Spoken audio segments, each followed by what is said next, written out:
It's like a common adage growing up that money can't buy happiness, right? I mean, there's like many Beatles songs about this.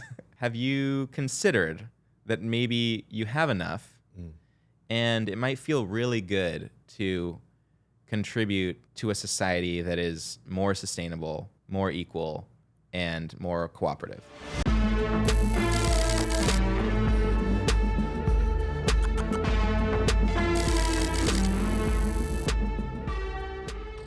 I am here today with Michael Mezzatesta. Michael, thank you for being on Urgent Futures. Thanks for having me. Excited to be here. I'm super excited for this conversation. Me too. Let's start at the start. Who are you? Hey, I'm Michael Mezzatesta.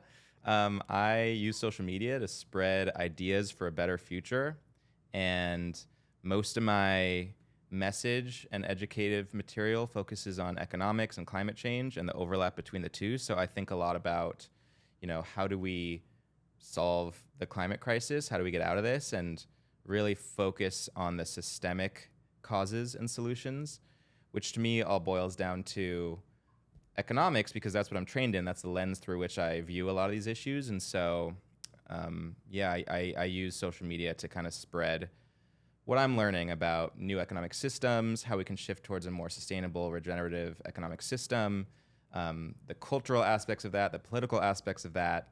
And that's my work. And it's a lot of overlap with the things you talk about on Urgent Futures. So I think we have a lot to discuss today. I know. I'm excited. Yeah.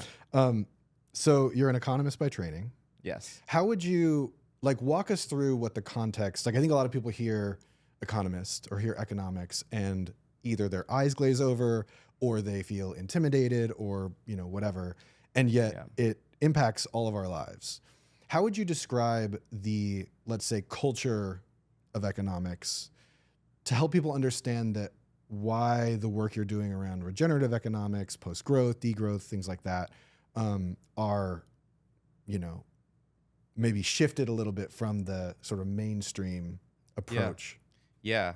Well, I don't blame people for either their eyes glazing over or feeling a little intimidated, because economics is often positioned as kind of an ivory tower discipline, and you hear about economists and policymakers making decisions that affect all of our lives, but we don't ever hear the details of how those decisions get made.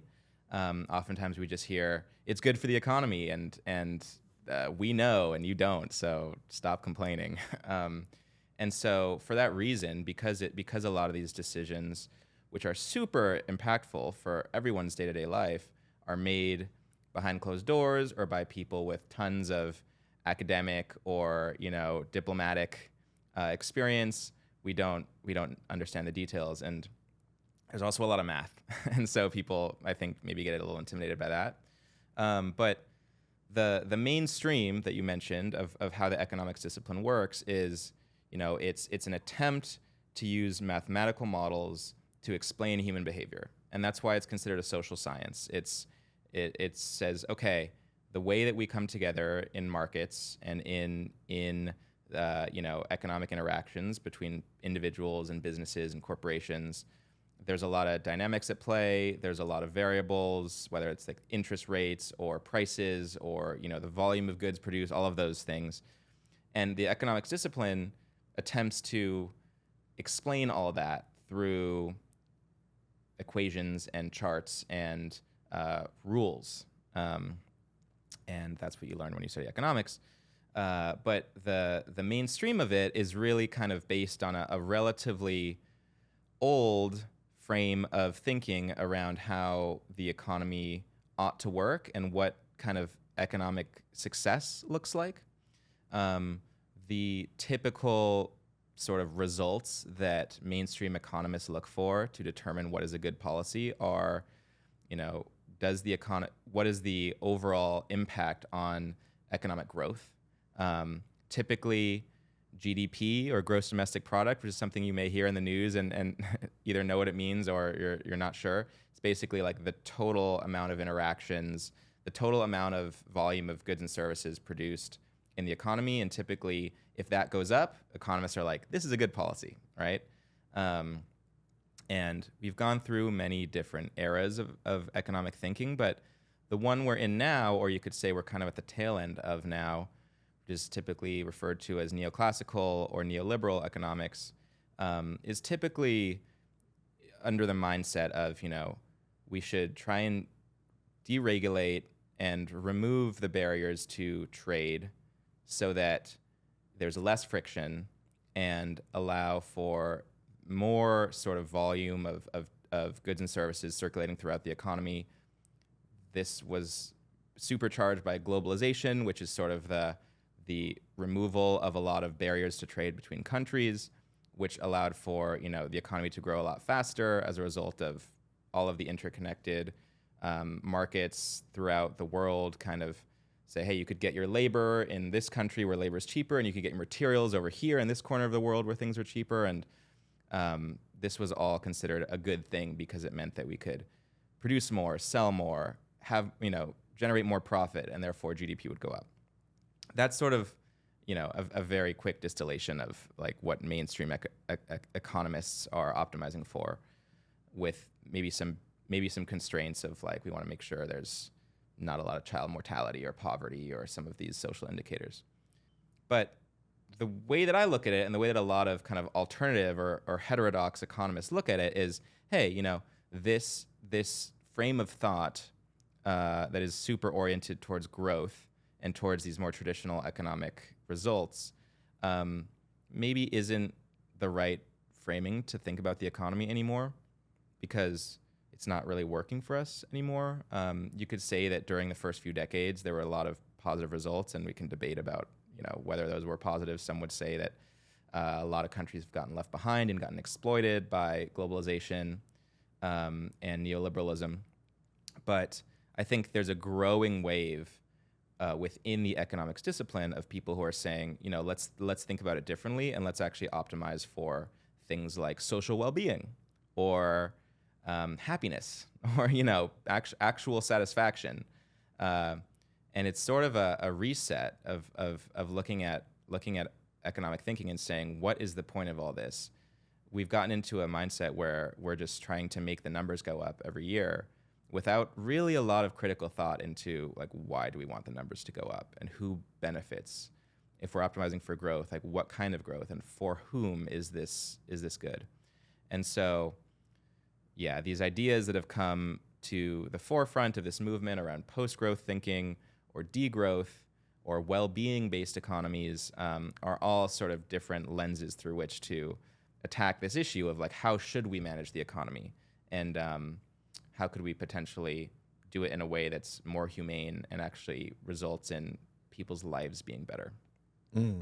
So a long answer to a very complex question, but hopefully gave you a bit of an insight as to what's happening in the economics discipline. And there's definitely kind of an old guard defending like the classical way of doing things. And I'd say a lot of policy decisions are still based on maybe quote unquote the mainstream way of thinking about it.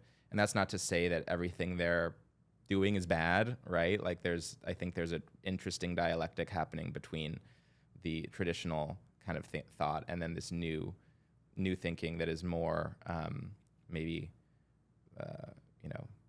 human centric or well-being centric. And I think that's a really important dialogue that's happening. And I try to in my work communicate that shift that's happening in the conversation. Wow, that was an impressive run. Thank you.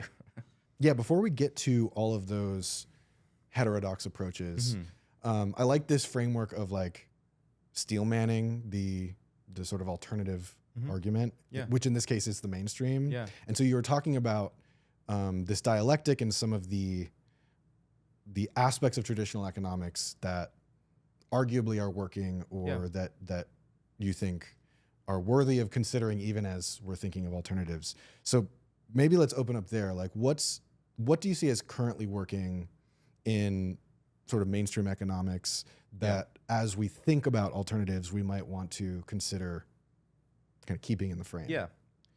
Well, we've gotten really good at generating wealth. The result of all of this growth is that we have more things than we've ever had as a society. And you could say we have more than we need, and I do say that, but we have gotten really good at generating wealth. And that has resulted in many people being lifted out of poverty. the sheer volume of people living in what is considered poverty by the UN has dropped significantly over the last 50 years. The technological advancement that we've seen has been relatively rapid over the course of the last several decades, and you could argue that that's due to innovation being powered by private industry.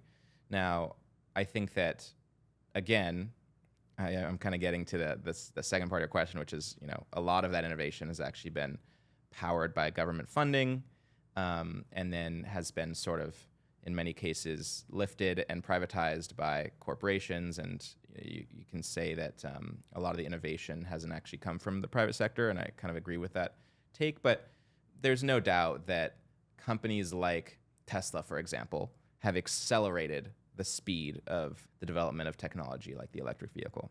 Again, these massive corporations like Apple have accelerated the advancement, even though a lot of the technology in the smartphone did come from a lot of government funded research before the smartphone was ever invented.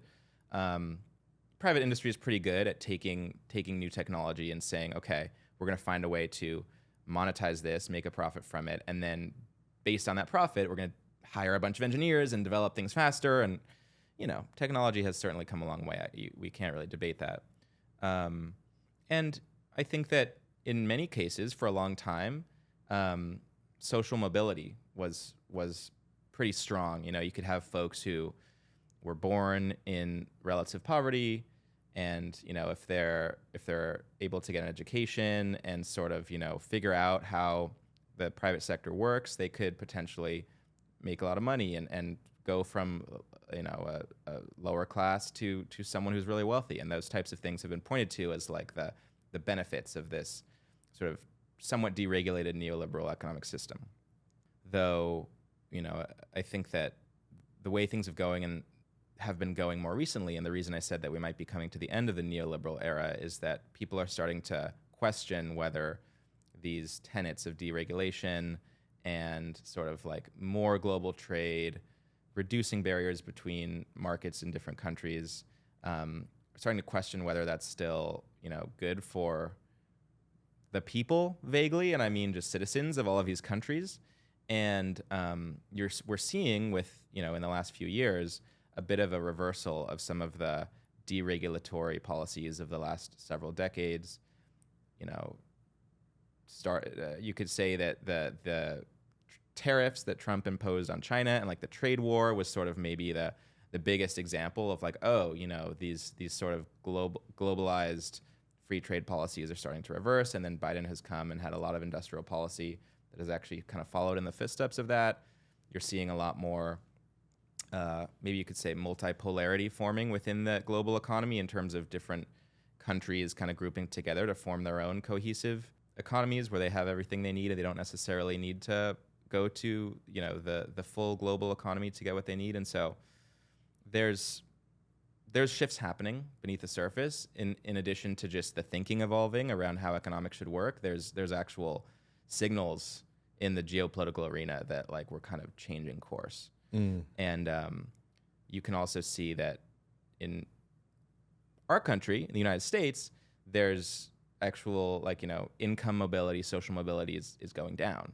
And in many cases, people talk about a lot about the disappearance of the middle class, about the accumulation of wealth towards the 1% or the 0.1%, and how the richest people in society really have captured almost all of the benefit of economic growth in the last few years. So those are some of the recent examples as to why this narrative of the global economy is really working are starting to kind of fall apart.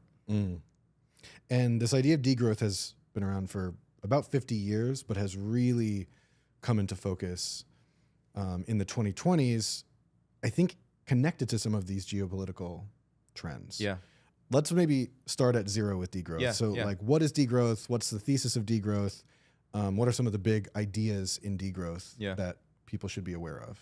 Yeah, so degrowth is a movement, really. It's a social, political, economic movement. It goes beyond just economic policy, and it effectively does away with the notion that the economy always has to be growing. and instead ask the question, what if we slowed down growth and brought the economy into a more into alignment with ecological boundaries and limits, and in so doing, also thought more of the economy as a way to improve social welfare, as opposed to just a endless growth machine, which is sort of how we treat it traditionally. And so there's many kind of movements within the movement, and one thing that's really cool about it is it's largely powered by thinkers in the global south who have really looked at the growth of the global economy in the last 20, 30, 40 years and said, hey, we haven't really benefited from this. In fact, many global south countries have simply been really used as resource sort of supply of labor and natural resources, and all of that has gotten appropriated by wealthy countries like the United States, who have seen really, really incredible material wealth growth. Now, has it been fairly distributed even within our countries? Absolutely not. But the degrowth movement looks at all this and says, hey, this notion that the economy always has to be growing is not actually, one, true, and two, good for humanity. And so let's break that down and think of a different way to run things. Now, within that, you have folks who believe that the economy actually should either the whole economy or certain subsets of the economy should degrow. In other words, should decelerate and go and sort of shrink.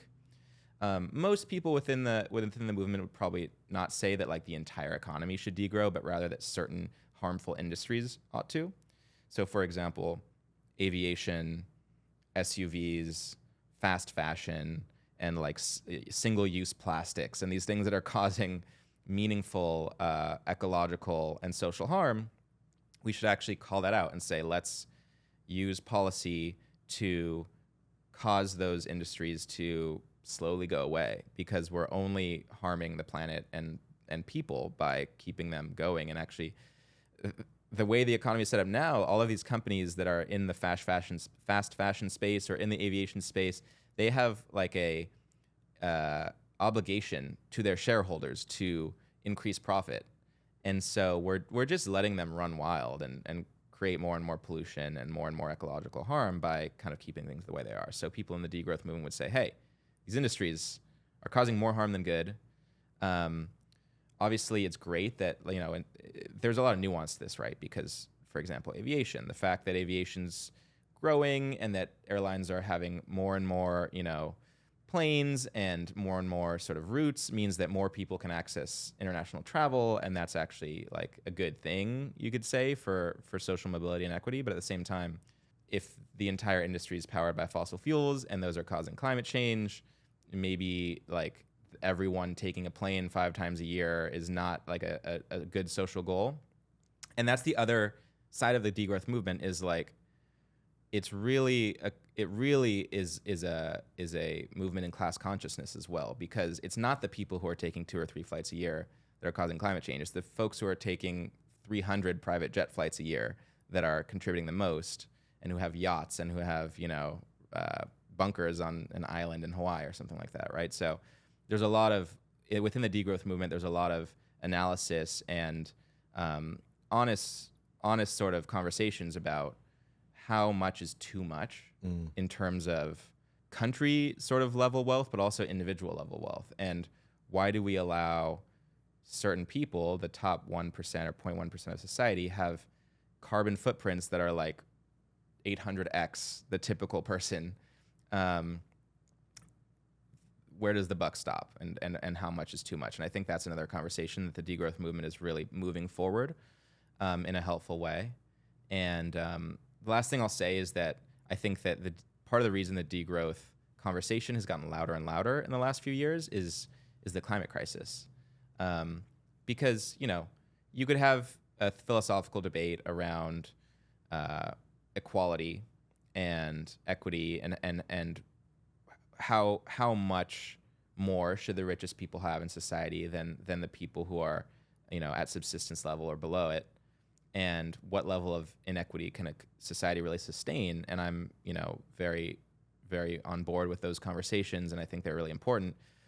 But I think the whole movement has gotten supercharged by the fact that we are running up against the ecological limits of our planet in terms of how much CO2 we can have in the air, and ocean acidification and deforestation, and all of these things that are being caused by this constant growth machine of an economy. And the evidence for the need to slow down is growing so clear that degrowth is having, I think, its moment. And I think the conversation will only get louder as fires and droughts and floods and heat waves get worse.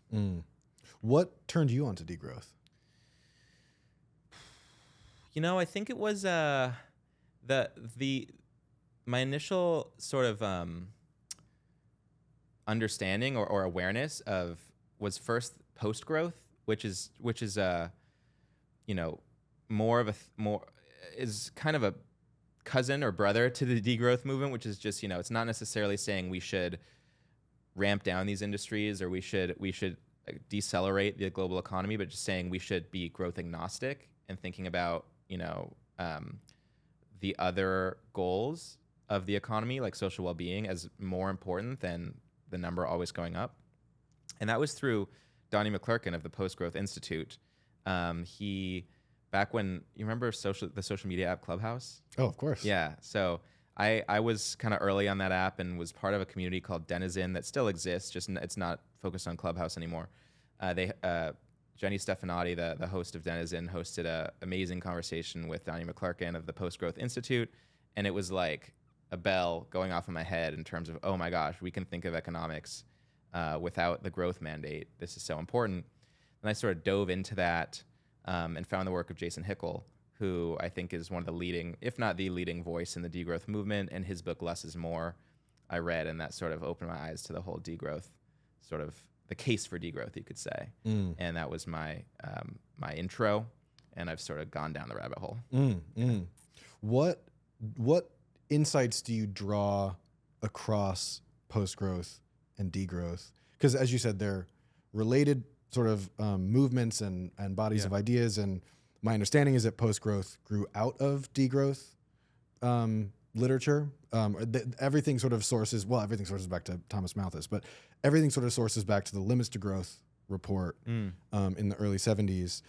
But I personally find myself gravitating more to post-growth positions because I see them as being more practical. I understand, however, the counter argument of like practical gets us more of the same, and then we never get out of the more of the same. Right. We get minute sort of incremental changes. Yeah. So like, what are you thinking about in terms of those two bodies of ideas, the communities? Like, how are you squaring that for yourself? Yeah, I think that, I kind of think of post-growth as maybe a slightly bigger, broader set of ideas, and degrowth being, like you said, a slightly more combative, maybe a slightly more aggressive version of the thinking, which is, we need to do away with growth-based thinking. Post-growth, again, is saying let's be agnostic towards growth, and let's think about this management of the economy from not a growth-first mindset anymore, and think about the other goals that are important. Whereas degrowth, I think, is intentionally combative in the sense of, in a way, I think a lot of people, when they hear about degrowth for the first time, it's sort of like a smack in the face. It's like, wait, what? Like, that's radical in a way from the way that we're traditionally taught to think about the economy. And it is more imbued with, class conscious thinking, radical thinking on the left for several decades, sort of a more Marxist understanding of social class and economics. And so, whereas post-growth, I think, takes a little bit of the edge off and says, hey, let's think of the framing of this that's a little bit less about let's fight the powers that be, and a little bit more of let's think of what could a policy that is not necessarily growth oriented look like. And I think you're right. Yeah, like it might be a little bit more pragmatic or practical. But yeah, I think those are sort of bad words in the mindset of folks who are really trying to kind of come at the system and really sort of shake it or even dismantle it and build something new. And so I think it's a matter, of how how close to the current Overton window do you want to work? And I'd say that post growth just gets us a little bit closer to the Overton window than degrowth, which is pretty far outside of it.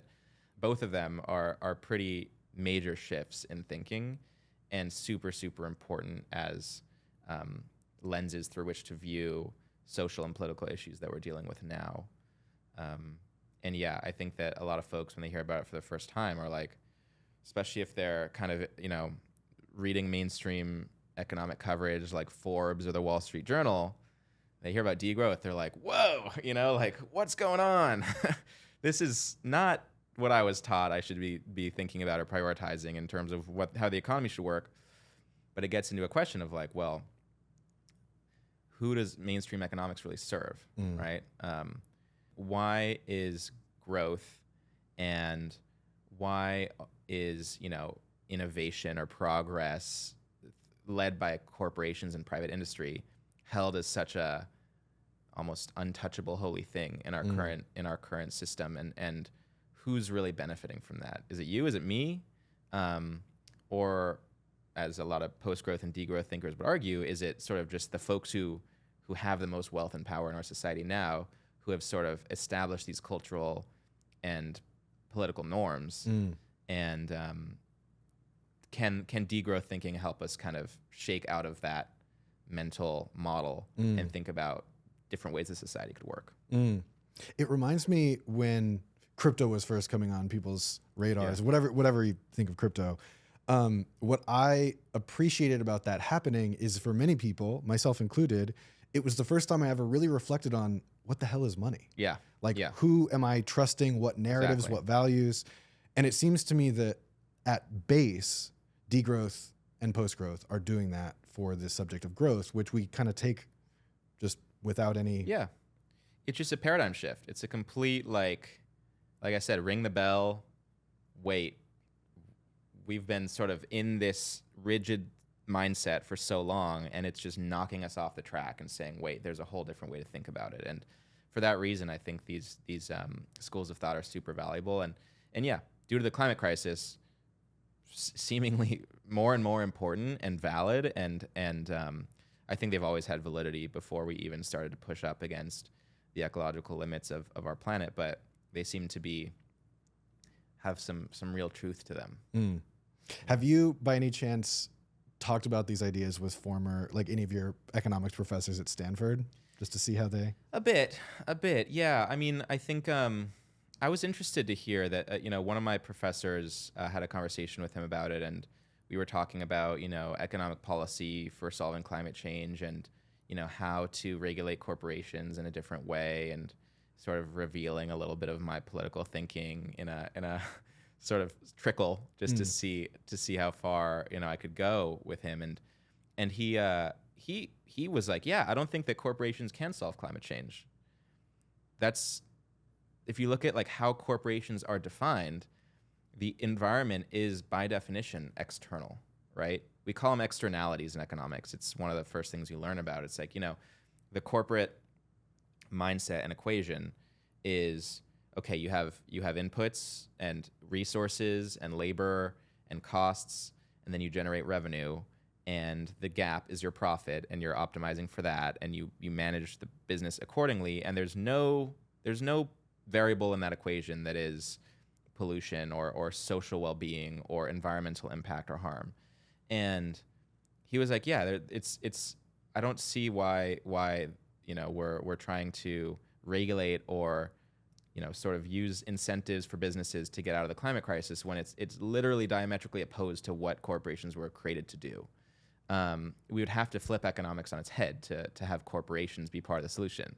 I was like, yeah, I agree. We're so close. Yeah.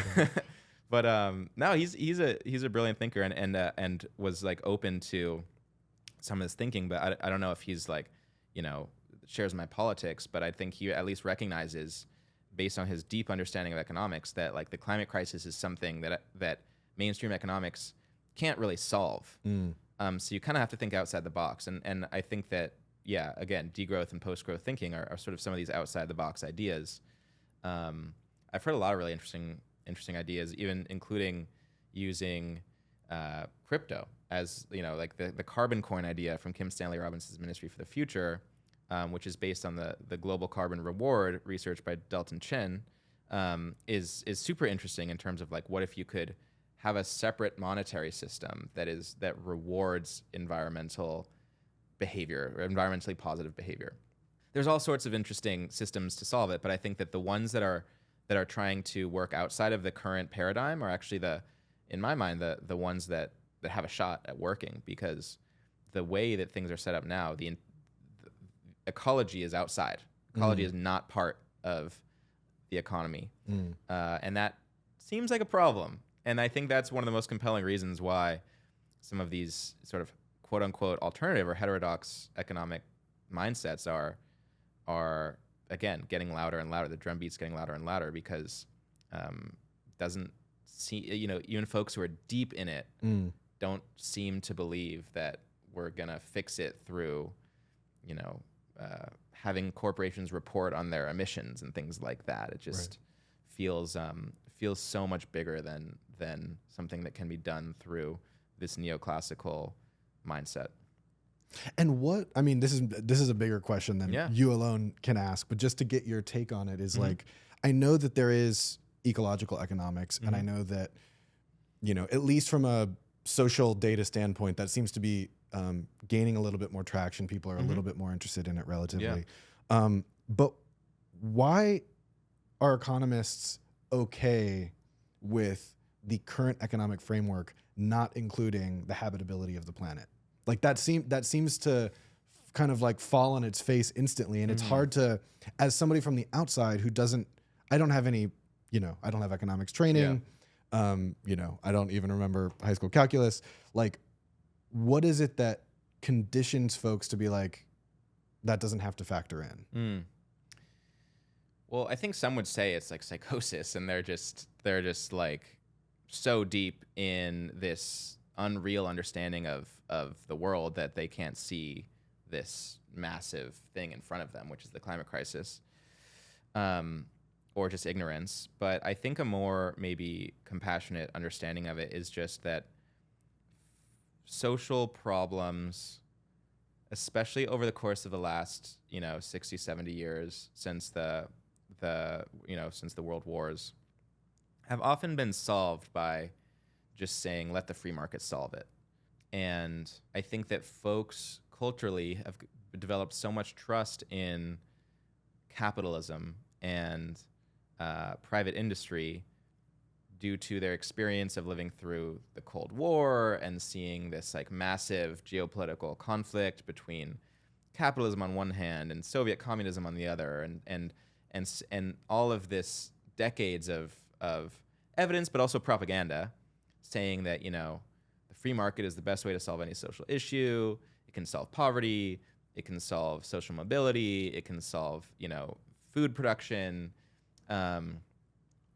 crop yields, all of these things. And so I think folks just have developed an almost blind, almost religious faith in the ability of markets to solve problems. And so I think that they have so much evidence in their mind to back up that fundamental assumption that folks just believe, like, yeah, just let the free market do its thing. Climate change, yeah, someone's going to find a profitable way to solve it. And so I think it's just faith. It's really almost, like I said, religious. It's faith in the ability of private industry to take a problem and come up with a solution and make money from it. I think that folks who are looking at the climate crisis closely and looking at the interdependency of all these different systems and the energy picture and the resources picture and the economics picture, and looking at what you said, like the ecological economics of how does the picture look if you do factor the environment into an understanding of the economy, they're like, it's crazy to believe that free markets can solve this. They're clearly not solving it and clearly part of the problem. But I think, folks just have their blinders on, and the folks running the economy are not really maybe super flexible in their thinking. They're probably a little older, probably did live through some of those political shifts of the middle of the 20th century, and they're going to use the same playbook they've been using. And so the economists on the wings, who are the alternative thinkers and the ones who are maybe informed by other political perspectives and who have maybe come from different countries, like I said, and many of whom are based in the global south, and or have a more interdisciplinary approach that's not just economics, but economics and ecology, and physics, or and biology, are looking at this like, we clearly need to do something very different.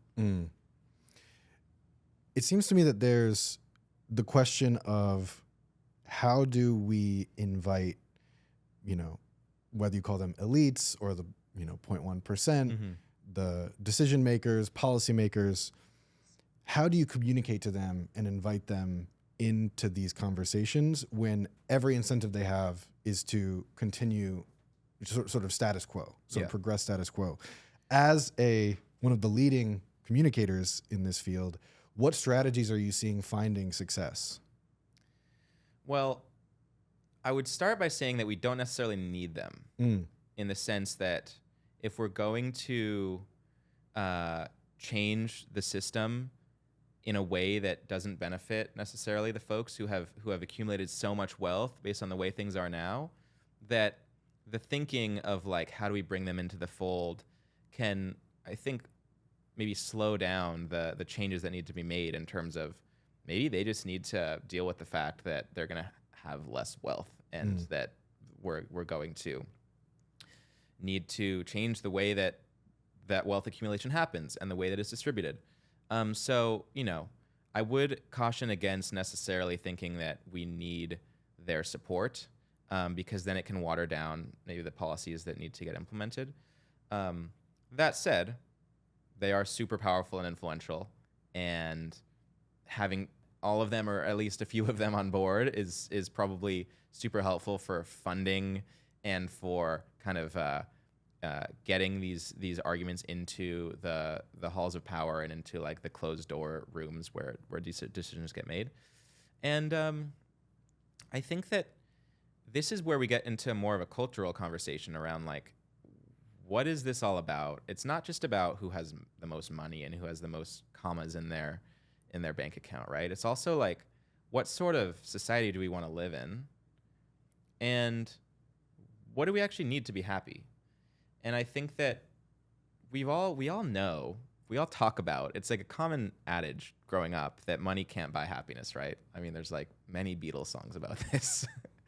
You don't get the sense that people who are in the 0.1% or whatever are necessarily the happiest among us, right? And I think in many ways, post-growth thinking and degrowth thinking and alternative economics and well-being economics, and just sort of like this transformation that we're talking about, is actually an invitation to say, hey, do you want to like step off the treadmill and be a little happier and like just chill out, like, have you considered that maybe you have enough, and it might feel really good to contribute to a society that is more sustainable, more equal, and more cooperative? I don't think that a lot of people in that position would be immediately turned off by that conversation. But I think the way that we come at it is important. And so a lot of this more sort of class-conscious, radical, maybe a little bit more aggressive or combative framing is like, it's us versus them. We just need to kind of, in a very kind of material way, just reorient policy to redistribute wealth. And maybe a lot of people in the degrowth movement would say there should be limits on how much wealth you can have. There should be 100% wealth tax over a certain amount, or there should be a 90% income tax over a certain level of income. And these types of, redistributive policies are very popular within some of these degrowth conversations. And, if people disagree, screw them, right? And I, like I said in the beginning of my answer to your question, I kind of get that, and I kind of agree. Like, we can't be like everyone gets along and pass policy. Like, there are real kind of class struggles at play here, and we should probably, fight for the future that we want and not kind of try and be too nice. But at the same time, there's I think a lot of benefit that everyone can get from a system where there's less inequality. In fact, there's a recent bit of research that I was looking into with my friends at the Wellbeing Economy Alliance that more unequal societies have higher rates of homicide, drug use, violence, all of these social kind of indicators that show an unhealthy society are more extreme in less equal societies. And one of the parts of that research that was most interesting to me is that even rich people are happier and have better well-being in economies like the Scandinavian countries, which are often used as like kind of these social, democratic socialist countries that have more equal distribution of wealth. Like rich people in more equal societies are less likely to be victims of violence. They're less likely to have children who abuse drugs. They're just generally happier with life when there's less of that kind of extreme tension between classes. And so, I don't know. You can look at the research. You can look at kind of like the cultural spiritual arguments of, hey, like how much is enough, and don't you have enough, and don't you want to like come hang out with us on the beach and just like have a beer? But I think that ultimately there's like also I think a pretty good case for let's not try and appease everyone, right? So I don't know. I don't know where you fall on that in terms of like being just brutally combative and just saying it's too bad, right? Like there's gonna be winners and losers, and you have to deal with the fact that the tides are changing versus like kind of bringing everyone along. But it sounds like maybe you feel it's important to kind of. I largely agree with you. Yeah. I think I also include in this group of people regulators, because regulators are also part of what we might consider like the top of the power structure, the elite. Yeah. And I think regulation is one of, if not the only, like real obvious levers that we have to create the environmental conditions, pun intended, for corporations to collectively change without hoping that any individual corporation will change. Yeah. Like hoping that every corporation will become Patagonia or something like that. It's like I don't really have any faith in that. But I do have faith that if it were expedient to enough people and it were expedient to enough people in power for whatever reason, good or bad, Machiavellian or not, that we could start to see systems change with those inputs. So I do think it's quite important to have the ear of regulators. That's not my background. I'd like to learn better how to be doing that. But I think that's important. I do also think that there's social signaling that we might be leaving on the table of drawing in some folks who maybe come from, the 0.1%, who could then be using their outsized power and capability in the current context to draw more folks in to then sort of start to create those other changes. I don't think of these problems as like, this individual bad company or this individual bad actor. I really do think of it in the systems thinking sort of mode. And if that's the case, then we have to really think about like, what are the interventions, even if they start small, that could actually cause the system to start to reorient. Right. On the other hand, I also agree with you that I think there's a real value to radical flanks. We had spoken about how to blow up a pipeline weeks ago. And, I think there's a lot to dispute in that book, but there's also a lot to really recognize and celebrate in that book. And I think thinking through social change is coming from having both a radical flank and what the status quo views as a more sort of sensible or moderate, pragmatic. I think having both of those things at play, that's how change has historically happened in the kind of, let's call it like under modernity.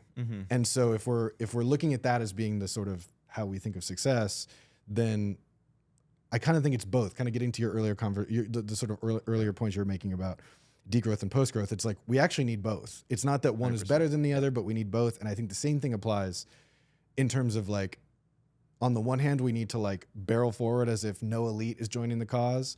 And simultaneously, we need to be thinking about what are the invitations within what we're doing that we could make that might, pun intended, accelerate this particular cause, and have, potentially knock-on effects that further, multiply. Yeah, totally agree. I think both and is the right approach. And yeah, I think that some of those cultural levers are most interesting to me on the latter part of how do you bring people into the movement. It's like, I think that in a lot of ways, our current system, which is so hyper individualistic and so focused on, just making as much money as possible and accumulating as much wealth as possible, and your standard of living continuing to go up, and kind of keeping up with the Joneses mentality of, people with a Ferrari might not feel like they have enough because the other guy has 2 Ferraris or has a yacht or has a private jet. It sucks for everyone. And yeah, sure, like it's probably fun to go to some sort of yacht party on some cool European island with the other people who can afford to be there, but are you really happy, or are you just kind of filling the void that is created by this system that makes you feel like you're constantly not enough? And so I think that those cultural and almost kind of spiritual elements of the transition are really, really interesting to me as well, because that the policies obviously need to change, and the economic policy is the angle through which I arrived at a lot of these ideas. But there's the shift towards a hopefully more relaxed and fulfilling lifestyle that is, I think, the really positive vision that is embedded within a lot of this post-growth and degrowth thinking. And I think that's attractive to a lot of people, because ultimately the way we make sense of making a lot of money is, well, then I get to enjoy it, right? I get to enjoy my life. And it's like, well, you could just enjoy your life now and just like calm down a little bit and reconnect with your body, reconnect with the land. And this is where I think a lot of post-growth and degrowth thinking is actually building on and pulls from a lot of indigenous wisdom that is much older than, the economic policy, that is just sort of advocating for a slowing down and a re-embodiment of society in our physical sort of, corporal experience. And I think that is an interesting angle. And it's also interesting how a lot of those sort of cultural movements are maybe, they're kind of the westernized version of these, like the kind of what's the word? Alternative, sort of bohemian, like, folks who are going to like wellness retreats and maybe using plant medicine and things like this, are like, it's often considered a kind of like elite like thing that maybe rich people do. And I think that's partly because people are looking for ways to like regulate their nervous system and calm down. And I think there are ways to do that without needing to make a ton of money and fly to Tulum, right? Like, I think that we can just do that collectively by making an agreement that we don't need to constantly be making more and more money every single year as a society, more and more profit, more and more GDP. Like, that requirement keeps us on a treadmill, and we all feel it.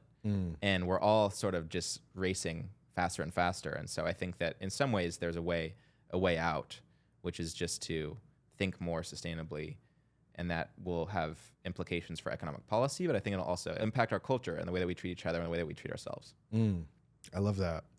Yeah, it's like productivity for what?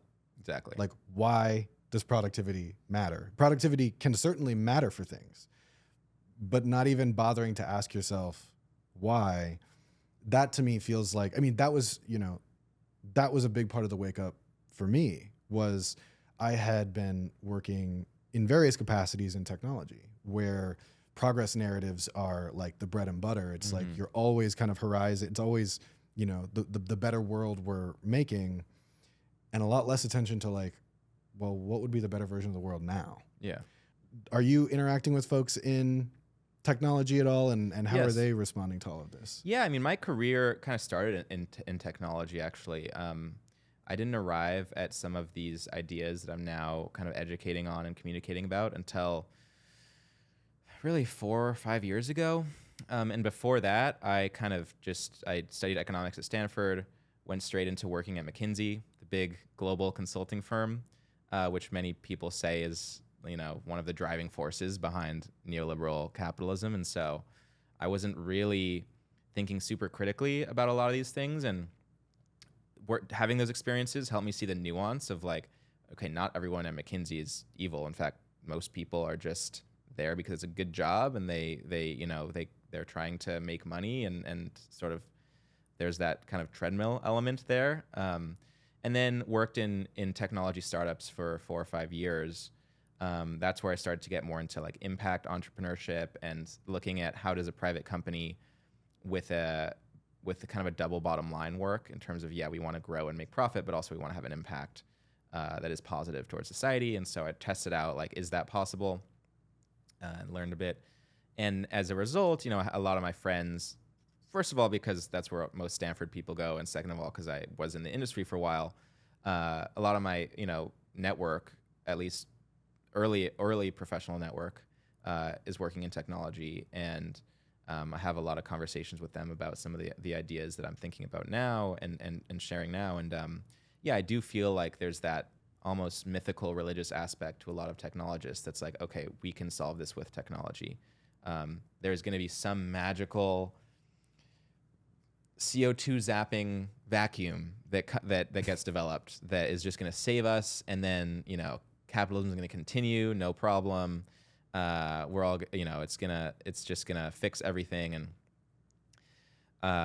it doesn't make any sense to me. It feels like religion. It feels like, and not that religion's bad, right? Like, I'm not trying to say that religion's bad, but there's this weirdly unanalytical and unthoughtful faith that people have in the ability of technology to just show up and magically solve things, and I'm very skeptical of technological solutions to the climate crisis, mostly because oftentimes they do kind of create more problems upstream, and in terms of like, where is the metal coming from for these solar panels and things like that. Now, at the same time, in the spirit of pragmatism, we have to recognize that despite the fact that copper and cobalt are, require extreme amounts of mining, and in some cases very ethically questionable mining practices, especially when it comes to cobalt, most of which comes from the Congo, and much of which is mined by literal children who are getting exploited. I think that like we need to be asking those questions and looking at what is the actual social impact of some of these technological solutions, but in the spirit of pragmatism, being like, can we solve that, right? Like, is there a way to get cobalt from more humane places, or is there a way to build EVs without cobalt? And that the advancement of technology certainly needs to continue to improve and get better, and there are real technologies, whether it's solar power or wind power or nuclear energy, that are, I think, really important for us to make a transition away from fossil fuels and slow down global warming and start to solve some of these climate issues. But the idea that technology is just going to save the day and not create more social problems that we still have to deal with, I think is naive. And so I do think that there's really interesting things happening in climate technology, and like I said, really interesting things, including in the kind of like climate crypto world of like kind of new incentives, monetary incentives for environmentally positive behavior. I still take all of these ideas with a big kind of grain of salt and say, yes, we need that, but is it solving the root issue here? And I've never seen a technology that actually kind of gets to the root of the problem, which is just this endless desire to grow and to advance technologically, and top line GDP, which seems to run up against the actual physical limits that we have. And that was, like you said, 50 years ago, called out in the Limits to Growth report, and I haven't seen any technology that invalidates some of the initial arguments in that book. It seems to be more relevant now than ever, even though some of the inputs have changed and some of the assumptions are a little different and the math is a little bit different now. We're still, I mean, even if you just look at the energy picture, we don't have enough of it to power this constant growth engine that we've set up. And I don't believe that we should just go harvest like Mars for energy. I think that, yeah, we can get. I won't go down that rabbit hole yet, because that's a whole. Unless you want to talk about private space exploration, which is a fun topic. I feel like you've introduced a fork in the road that we can explore. Yeah, I'd love to talk about the sort of realities of energy at the moment, and what your view of all that is. Yeah, and I'd love to talk about how, the sort of vector of space exploration and the excitement that's driving a lot of the innovation in that sector might intersect with these ideas. Yeah. So, player's choice. Okay. Let's start with the energy picture. We need a lot of energy to continue growing this thing, and our energy comes from fossil fuels primarily. Still, about 80% of our global energy comes from fossil fuels, and it's been about 80% for like the last 20 years. And despite massive investments in renewable energy production and capacity, the renewable energy is basically just, it's just incremental, in the sense that because our global energy demand continues to grow every single year due to the growth imperative and the kind of need for financial markets and for capital markets to continue to grow, we can't build renewable energy fast enough to not only account for the fact that energy use is growing, but also start to make a dent in the fossil fuel consumption. And so a thinker and an author and writer that I read a lot on this topic is Nate Hagens. I think he's very strong on the energy picture. Yeah, one of my favorite creators and just academics and thinkers, and a teacher. He, I think, lays out the picture really well, and I would encourage anyone listening to this to go watch his kind of energy 101 videos and sort of explanation of the global energy system. But his point is like, we're not replacing fossil fuels.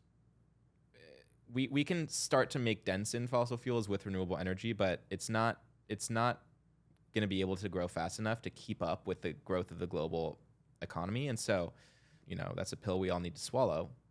And the secondary issue behind that is fossil fuels are becoming more and more expensive to extract, because the cheapest, most readily available fossil fuels have already been pulled out of the earth, and we're having to go further offshore into environmentally protected lands in some cases, or into places that are just hard to get to. Fracking kind of made it seem like we just had abundant, cheap energy, and that's because we were, kind of using new technology to extract as much shale as possible from the bedrock, and that was very particularly positive development for the U.S. and our energy independence, quote unquote, because we have a lot of shale. But that was sort of a temporary thing.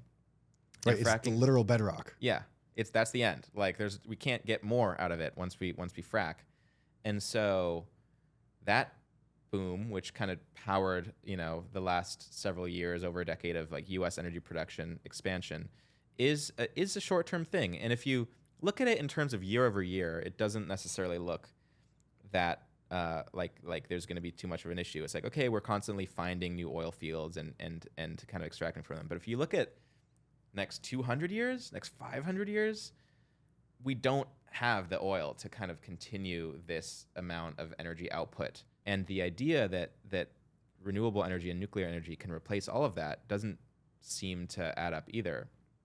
So unless there's like some sort of massive acceleration in the development of those technologies, and even then, a lot of our machines don't run on electricity. Nuclear and renewable energy is electricity, but freighters aren't electric, right? Like a lot of tanks aren't electric.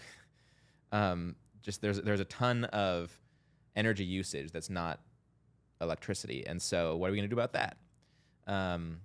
So So I think that like as an ecological economist, Nate Higgins does a really good job of laying out why there's just, you can make the cultural arguments, you can make the ethical arguments, you can make the spiritual arguments and the economic arguments about why we should shift to a post-growth model.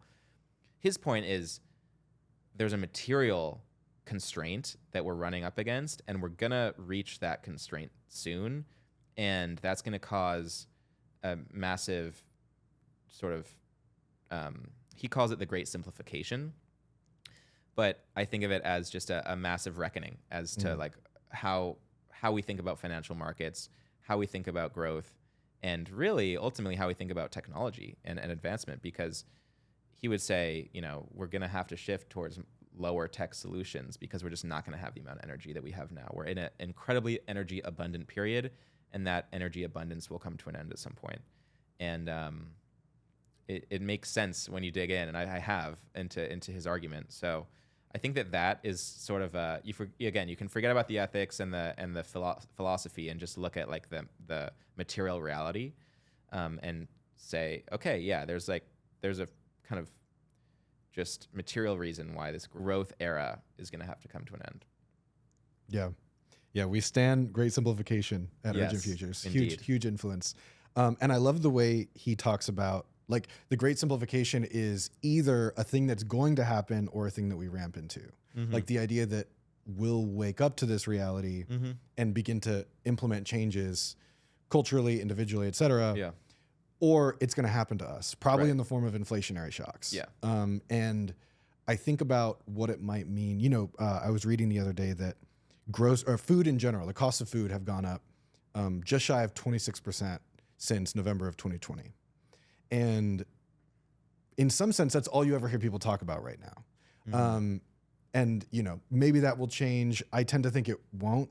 And then imagining, okay, what if that inflationary shock had been 100% or 150%? Yeah. Because it kind of, to your point, when you're zoomed in, it might just look a little bit bad. But then over the course of something like 4 years, all of a sudden you're like, wait, and also is it stopping? Like, will we be up another 25% in 2028? Right. And because, the economy is now predicated on this sort of just-in-time model, the supply chain is so, fragile and so open to perturbations that I do think whether or not we even kind of ramp into it, we're going to see flashes of that. Yeah. It seems hard to argue that. Right. Yeah, and I think that's a really important point you brought up, is the way that a lot of this will manifest is in prices, because energy is like the lifeblood of the economy. If energy becomes more expensive, everything becomes more expensive. And so, yeah, I think a lot of people get caught up, especially in our political environment now, of like, oh, it's Biden's fault, or it's Trump's fault, or it's the trade war's fault, or it's like, COVID's fault or something. But it's like, no, if energy continues to get more expensive, this is a pattern that will continue to unfold. And if, like at the beginning of our conversation, we talked about what is the case for kind of modern neoliberal, neoclassical economics, over the course of that time, a lot of wealth generation, prices of things came down, a lot more people could afford a basic standard of living.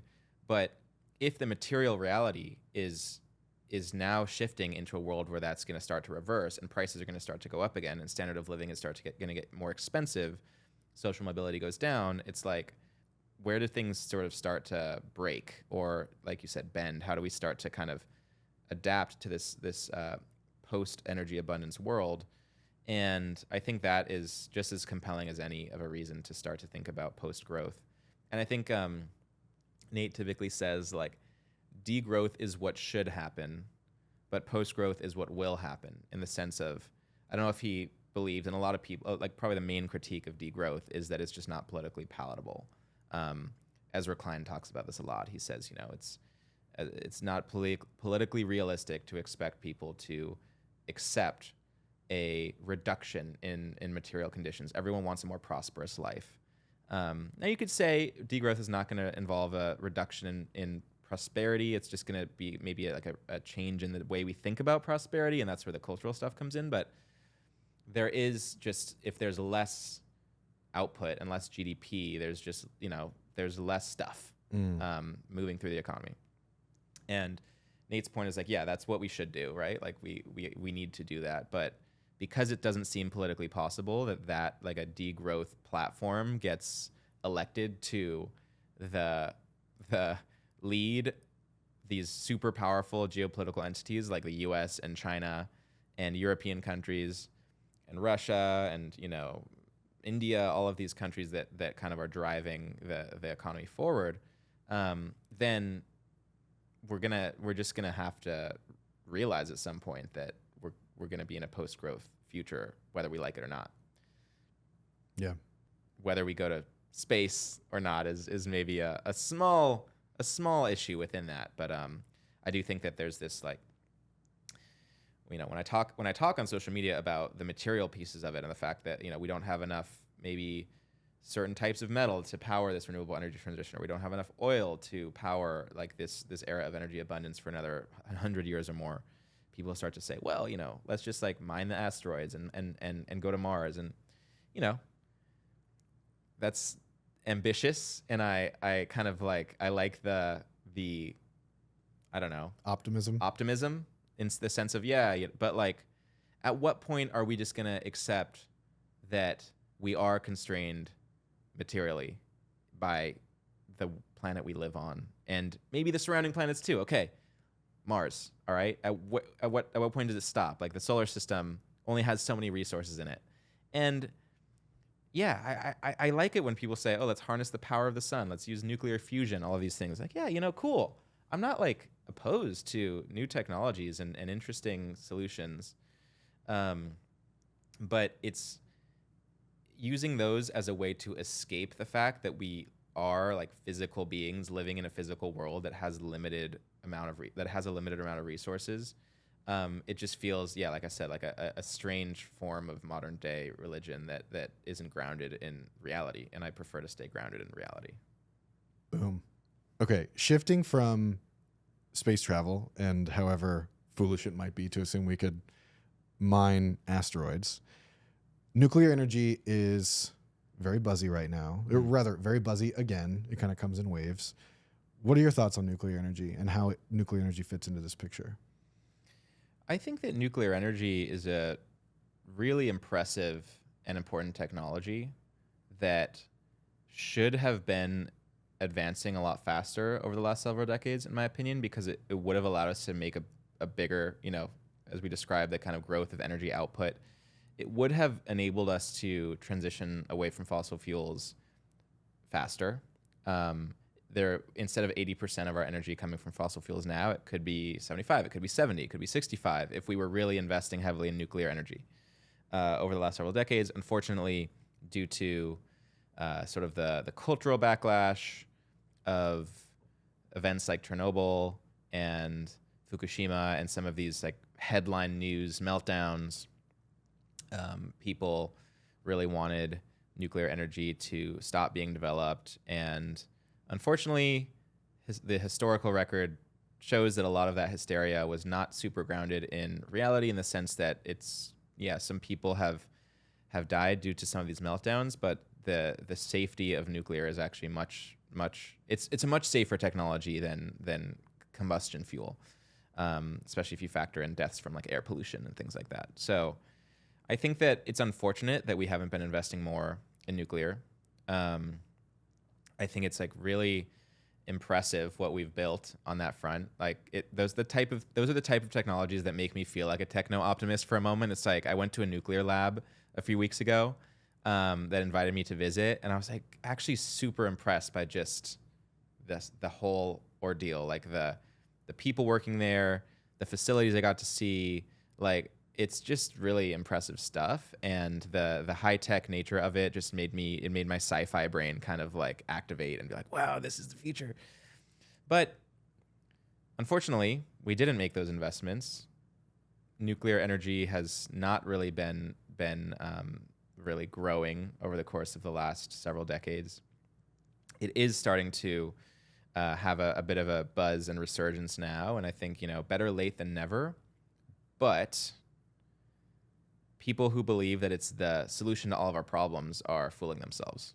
There seems to be this zeitgeist that if we just shift to nuclear, then we don't have to worry about climate change, and we're we're going to be energy independent, and we're going to harness the power of nuclear fusion, and then it's sort of this like almost faith-based, almost just completely disconnected from reality vision of what the future could look like, because again, there's no way for, first of all, electricity to power all of our stuff, and second of all, for nuclear to scale up fast enough to get us out of the kind of timeline to get past to 2.53 degrees Celsius. Like there's no scenario in which nuclear solves that. And so I think it's a good technology. I think it's absolutely part of the energy transition. Like it complements renewables in a really nice way, in the sense that renewables are somewhat intermittent. The wind's not always blowing, the sun's not always shining. Nuclear is always on, which is great. It can help balance the power grid. I think a lot of those arguments are valid and like true. And I think we should totally build more nuclear, but it is not a silver bullet that a lot of people seem to believe it is. It is simply one of many things we need to do to shift into a more sustainable future. And the one that a lot of people seem to ignore is like shift to a post growth economy, and nuclear isn't going to be able to keep us on this path that we're on now. So kind of think it's really interesting, but with the caveat of it's not a silver bullet. Yeah. The other thing people discount, myself included, I read last year, How the World Really Works by Václav Smil, and he does a really excellent job elaborating why, among other things, oil is, or sort of fossil energy is underlying most of our modern lifestyle. It's not just a question of, driving electronic vehicles or having access to solar energy or whatever. It's like all the plastics used in hospitals are the offshoot of fossil energy. Haber-Bosch, and how we fertilize our soils to make sure big ag is still humming, to make sure that all these amazing gains we've made in people having, pulling people out of hunger, so part of that is that oil is both incredibly powerful and incredibly portable. It's incredibly useful. Yep. And a lot of these other renewables lack a key element of that, whether it's, they're not very portable at all, or they require a ton of scale. Would you say that in terms of looking at renewables for the future, that it's kind of like a kind of hodgepodging together different forms of alternative energy for different use cases as best we can, as quickly as we can, while still using oil? Like, I think a lot of people are going to hear this and think, okay, nuclear energy maybe is great, but it's not as great as I thought, and it's also not the silver bullet. So like, what does that mean? Where does that get us? Yeah. So how are you thinking about that future of energy, where we're starting to recognize that we can't rely on fossil fuels for any number of reasons, and of course, global warming being the sort of obvious one. Yeah. How are you thinking about all that? Yeah, I think it's a matter of kind of what you said, of hodgepodging together a better energy mix over the course of several decades, and that taking quite a bit of time, both in terms of ramping up nuclear, ramping up solar, ramping up wind, and other, geothermal, other energy sources. And ultimately, I think the thing that, a lot of folks in the post-growth world are willing to say that others aren't, is like, we should probably just use less energy if we can, right? And we can. And if that means that economic growth is impacted by that, that is a trade-off that we ought to be willing to make to sustain society, literally, and life on the planet. And if, I have read so much about where the actual threshold is, and I still don't have a very strong, 100% certainty of it's 2 degrees or it's 2.1 or it's 2.6 or whatever. But there is some point at which things get really, really bad from a global ecological livability perspective, migration problems that get kicked off, of the potential tipping points that are embedded within the global ecological system that could accelerate things. And we need to shift towards non-fossil energy as quickly as possible. But it won't happen without a willingness to look at the sort of the way that our economic system is designed. And so I'm somewhat agnostic. I don't think there's one, like I said, silver bullet. I kind of think the fact that all of these technologies are developing quickly and that we're funding them more and more is good. I think that we should be funding them even faster, even more aggressively. But ultimately, to your point, we're not going to get rid of oil.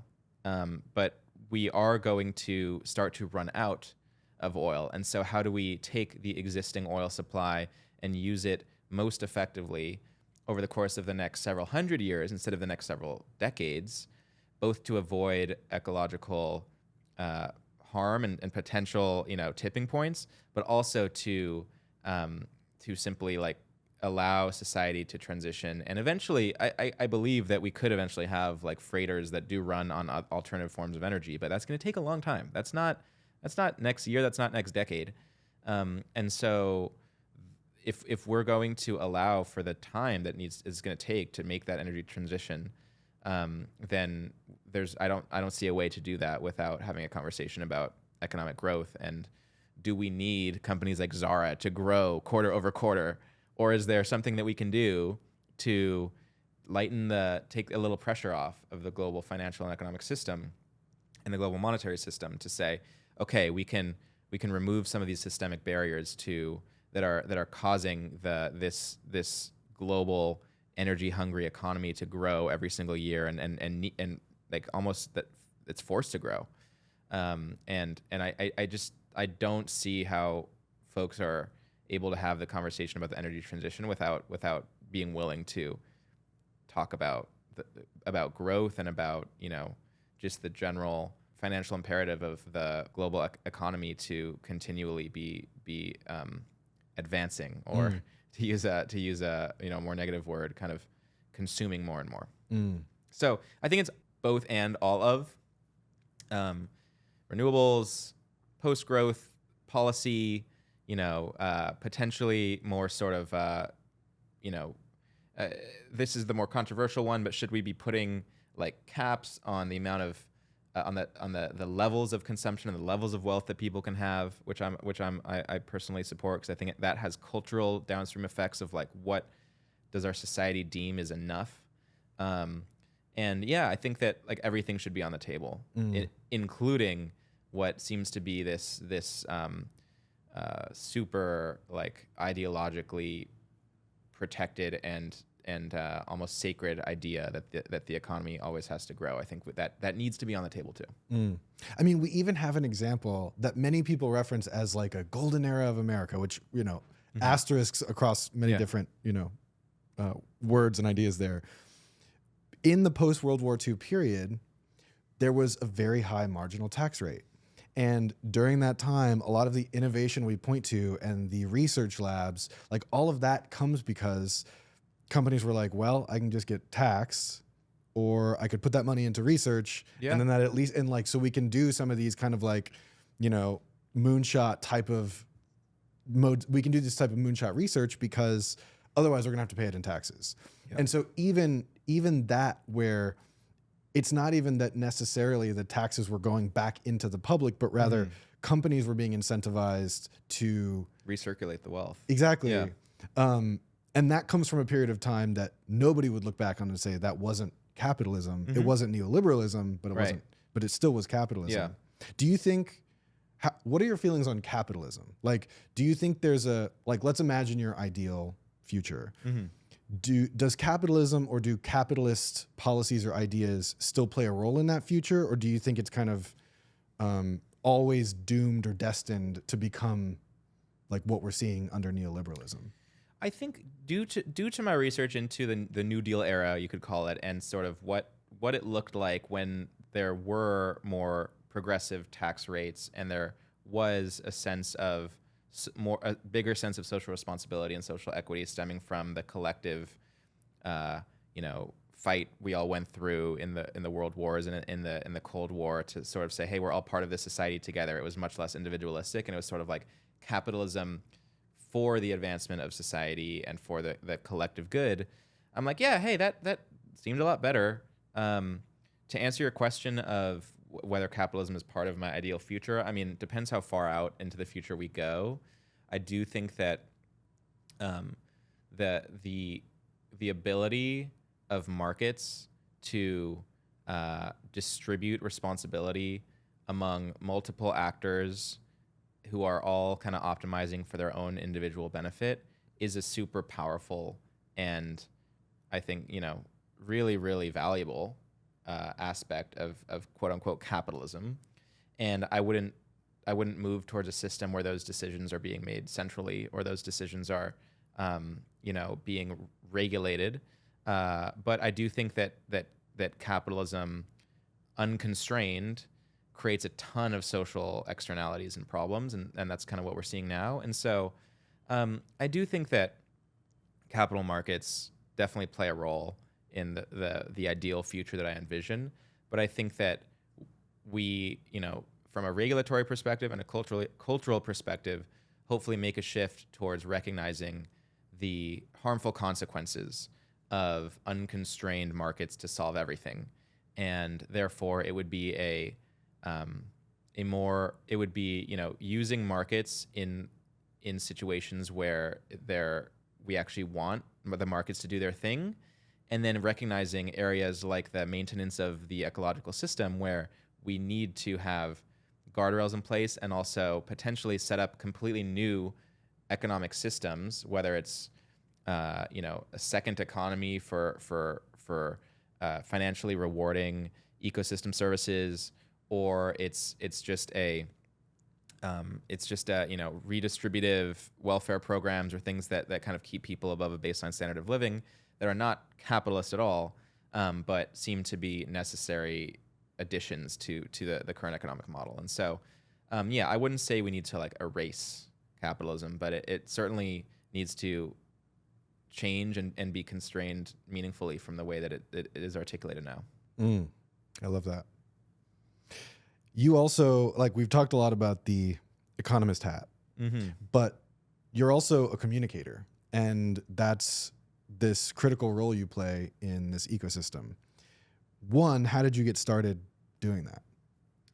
Yeah, so like I mentioned, I learned about post-growth, learned about degrowth, was kind of just doing a lot of reading and thinking at the time, and started to feel the desire to share what I was learning, and sort of spread. I'm a big believer, because I think partly because I worked in digital media for a long time and social media, and also partly because I just read a lot of news and consume a lot of media, and believe that the way that we perceive the world and the way that we think about the world is a major lever for actually affecting social change. And therefore was starting to think, okay, if I could do my own little part to spread some of these ideas, that would be a rewarding thing and also hopefully impactful thing. And so, what does one do when they have opinions in the 21st century? I had been worked for a long time and helping companies develop and grow their audiences. So I had a bit of a playbook in my head of how do you build an audience online? And I thought, okay, if I started to do this for really important ideas that I think the world needs, that would be, I think, somewhat fun and also useful. And so I was thinking about a YouTube channel for a year and just being too much of a perfectionist about it and wasn't getting started. And then a friend of mine who was on TikTok was like, hey, why don't you just make a TikTok? You could do it tomorrow. There's no editing necessary. You can just sort of rant and post it. And so it took me a couple of weeks to get to that point, but there was a day back in 2021 when, I don't know if you remember, Richard Branson and Jeff Bezos both went to space at the same time. Of course. The space race.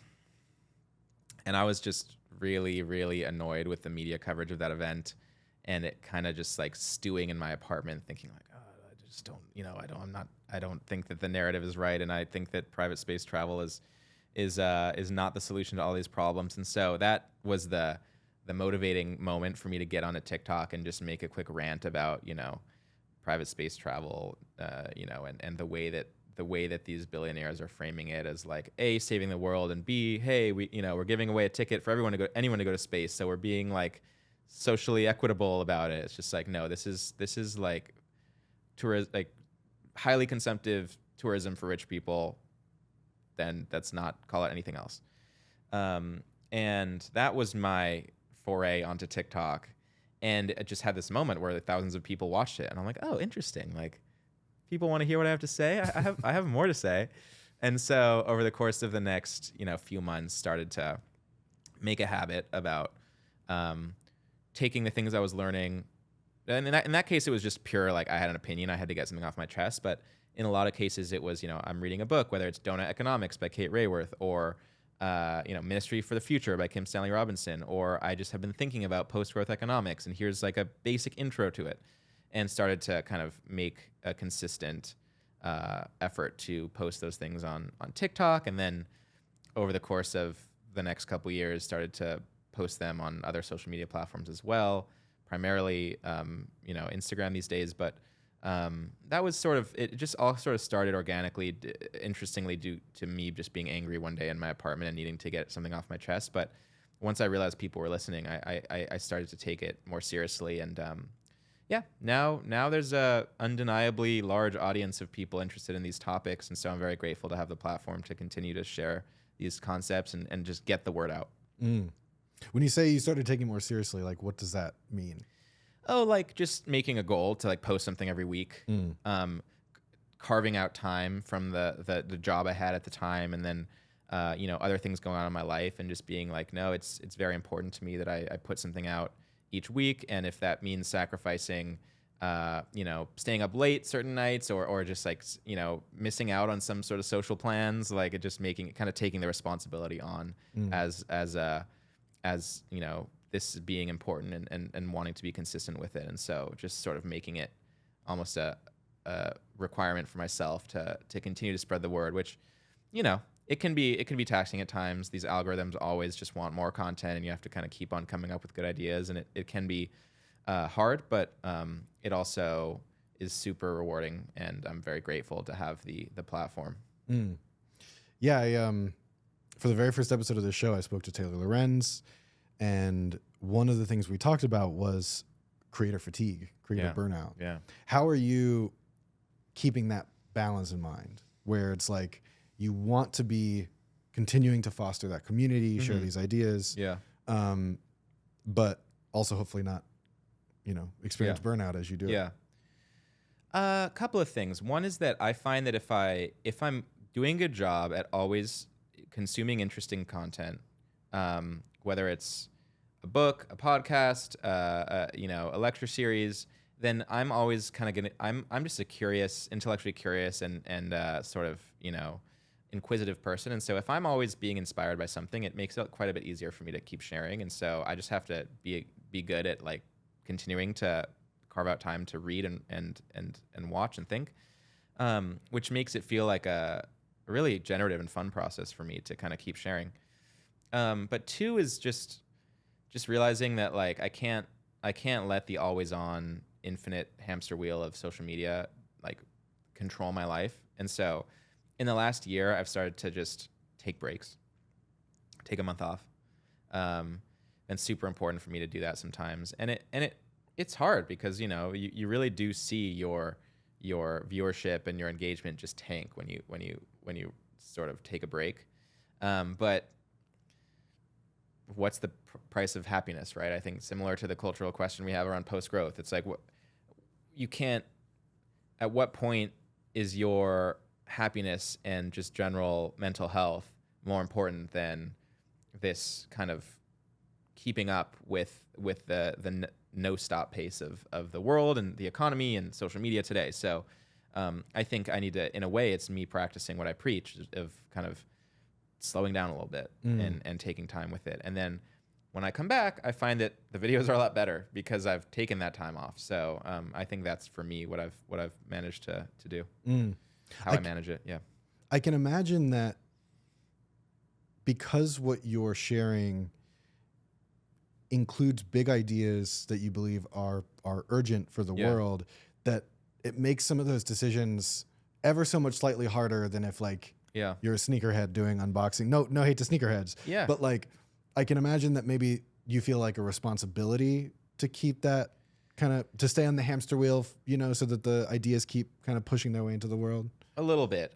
Yeah. Though I don't for any second believe that I alone will change the world. I think that I'm part of a very dynamic movement of people who are trying to spread these ideas that the world needs, and I'm, you know, happy to be a part of it. I also find maybe a third thing I didn't say is just connecting with other people in that movement who can help, who are super interested, who are working on their own project, whether that's like regenerative farming or some other media project or some sort of, you know, local grassroots organization. Like that keeps me inspired, keeps me motivated, and helps me remember like I'm not just sitting in my office alone trying to change this, which sometimes it does feel like. I'm like part of an interconnected web of people who want the world to be better, and that gives me a lot of motivation. But yeah, no, I can't think of it as my own burden to bear. It has to be just a recognition that I'm one voice in a loud chorus of people, and that grounds me and also helps me kind of take a little bit of the weight off of my shoulders. Yeah. Let's talk about that loud chorus. TikTok is famously a young people's platform. How are you finding young people in particular, but just generally kind of thinking about your audience and the way people are responding to your ideas? How are you finding that? Are you feeling that there's a lot of pushback? Is there a lot of gravitation to the ideas? Like, what's coming up? Oh, I think there's a lot of interest. I think that these part of the reason that I feel I've been able to reach a lot of people is that a lot of these ideas, as much as there is a large movement of alternative economists and post-growth economics, like it has never quite reached the mainstream in like a social media way, with the exception of maybe some, you know, longer form, more academic content that is like people don't really have time to consume. And so just being able to distill it down into bite size for people, I think has really allowed it to reach a lot of new people. And what's super encouraging is people are like, hell yeah, like this is awesome, right? And so I think that reaching people at a, you know, maybe younger age where they're a little bit less holding on tightly to the way things are and the rigid sort of frames of thinking that we have and kind of calcify as we get older, allows for quite a bit of potential for these messages to reach a lot of people. So yeah, I think that TikTok was the perfect place to start.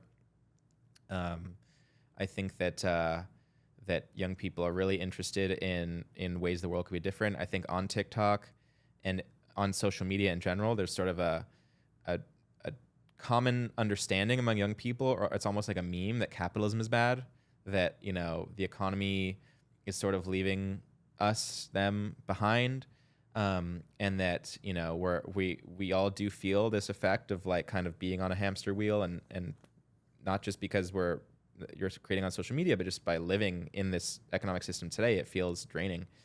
And so I think that the fact that it's possible to kind of pull from that zeitgeist of, hey, there's something wrong, this is bad, we should change it, and then be able to add that substantive, hey, and here's work that's being done by thinkers, economists, academics, community organizers, indigenous leaders to like actually build something different and better. It's super well received, because I don't think a lot of creators do that follow through part of like, here's what we could do instead. There's just a lot of description of the problem, and maybe a little bit less of that solution oriented thinking. And so I like to think that I'm coming in with a bit of a unique angle on the solutions. And at least, you know, it's not necessarily unique among the movement of post-growth thinkers, but it is maybe unique in terms of like there's not a ton of post-growth influencers yet, I hope. I mean, I think that there are definitely some, and I'm hoping that it just becomes a bigger thing. Post-growth influencers needs to grow as a category. Yeah. Yeah. I mean, that's the kind of other side of it, right? Is like what I'm doing is taking my skill set that I learned in private industry around growth and audience building and how to grow an audience, and then using that to grow an audience about degrowth and post-growth, which is ironic and the irony is not lost on me.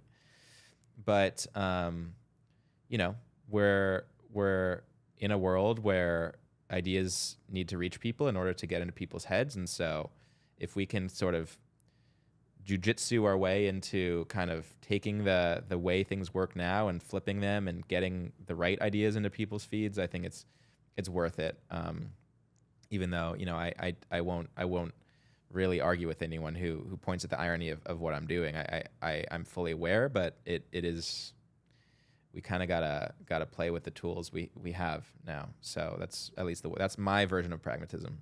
I think we can approach that with too much relativism, and I think that's a danger. But I think an equal danger on the opposite end of the spectrum is this kind of purity politics of like, you can only pursue something if it like falls within the very, very, very narrow sliver of like what's acceptable from all sides. And it leaves out that where we actually come to, you know, solutions is maybe a problematic word at this point, but where we come to like better ways of thinking and expressing and approaching problems is in that messy middle. Yep. And so it actually seems like not only is that irony not a knock against you, but I think in many ways that's sort of like, that's proof. That's a form of proof of the necessity of these types of jujitsu, as you call it. Yeah, I think so. I think that the purity tests that are very common, especially on the left, around, you know, we can't accept ideas from someone because they have some other idea that's not useful or not acceptable. I think just kind of, it really muddies the waters of the conversation, and I think really prevents us from having, it's almost like an anti-conversation in the sense of it's like, oh, I don't want to even engage with this person's ideas because he's like, you know, monetizing his page in a certain way or whatever. It's like, we all got to make a living. We're all trying to change the thing. We're all trying to change the system. And should we evaluate people based on their lifestyle and their merits and their qualifications? Absolutely. But does everyone need to be perfect in order to engage in useful conversations? Absolutely not. And we need to be willing to form alliances of multiple different types of people. And I think that's something that the conservative movement does a lot better job of than the progressive movement at this point. I think that the progressive movement has been, in many ways, hindering itself by infighting. And I try to rise above that and just say, here's good ideas, and just pump them out. Again, not my ideas, just here's good ideas I'm learning, and just sort of keep sharing them, boost. And I really try not to engage in the purity test sort of conversations because, like, I do think that there's a really important role that identity politics has played in the advancement of certain social movements in the last few decades. I think I'm a very big supporter of how much gender justice and racial justice and sort of sexual justice and reproductive justice, all of these things have sort of like made leaps and bounds in the last few decades, and I think that's awesome. But like, there are people who are trying to take away our rights, and they seem to be more willing to cooperate with each other than those of us who all kind of have about the same idea of how the world should work, but are like kind of nitpicking each other. And so I just think we need to stop nitpicking and just like get smart about how we organize. And organizing is something I'd like to do more of. Frankly, I think that like the communication aspects that I've started to accelerate are useful, but I also think that I, over time, want to become more connected to actual social movements that are really kind of like getting people power built and getting out into the streets and trying to change things. And so I think that's an area that I have for improvement in the next few years. Well, let's talk about some of that. Yeah. There was a recent Just Stop Oil intervention where they painted private jets. Hell yeah. And I remember seeing your comment saying, "Love y'all for this." Yeah. What's your thinking around particularly youth movements like Just Stop Oil and Extinction Rebellion?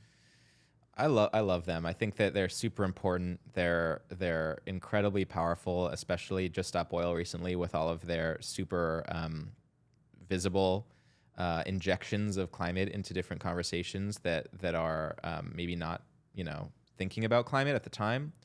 I think it has to do with like this sort of one of the things you said towards the beginning of the conversation around the usefulness of radical flanks of social movements. I think that Just Stop Oil does an incredible job of reminding people of the fact that like there is a climate crisis. We all need to be focused on it. And some of these, I think the private jet spray painting was maybe arguably my favorite of their of actions ever, because to me that was a time that they really just hit the nail on the head in terms of who is like really responsible for some of these problems.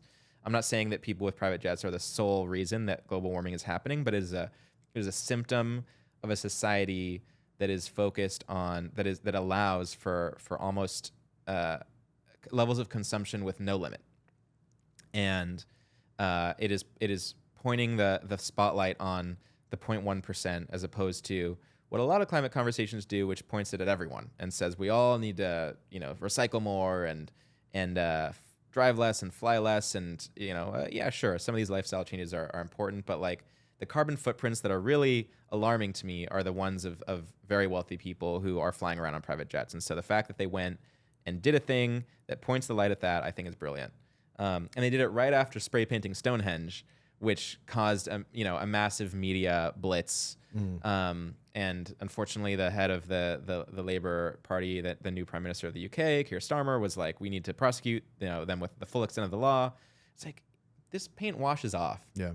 They're very, very good at doing things that are not actually like permanently damaging to property. You also mentioned the book How to Blow Up a Pipeline, which by Andreas Malm, who says we actually should be causing irreparable damage to property, which is something that I think Just Stop Oil is like kind of playing with that line of like where is having to scrub off paint really that damaging? No.